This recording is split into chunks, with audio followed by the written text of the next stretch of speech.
In today's video, I'm going to teach you how to allow new members to see older messages in Telegram. This setting is perfect if you want newcomers to catch up on past conversations, announcements, or shared files without having to re-explain everything. Before you begin, make sure you are an admin of the group because only admins can change this permission. Start by opening the Telegram group on your phone or desktop. You need to be inside the specific group where you want to change the setting. Once you are in, tap or click the group name at the top to open the group profile. This is where Telegram keeps all the controls for things like notifications, members, and permissions. Next, look for the Edit option. On mobile, you'll usually see a pencil icon in the top right corner that opens the editing screen.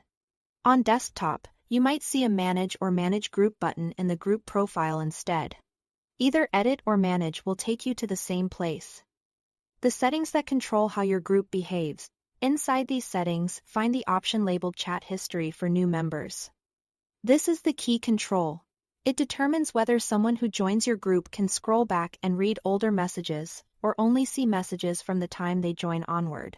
By default in many groups, this may be set to hidden to protect past conversations. But if your goal is transparency or easy onboarding, you'll want to change it.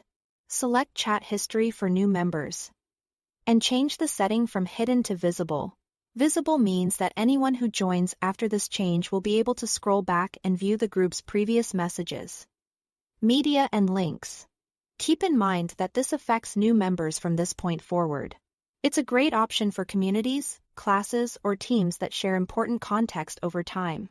After you've made the change, confirm it by tapping Done on mobile or clicking Save on desktop. Telegram won't apply your update until you finalize it.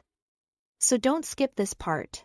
Once saved, the setting is live and new members will have access to the chat history as intended. A quick note on privacy: if your group discusses sensitive topics, think carefully before making history visible. You can always switch it back to hidden later if your needs change. And if you don't see these options, double-check your admin status or ask another admin to make the change. That's it. Thanks for watching.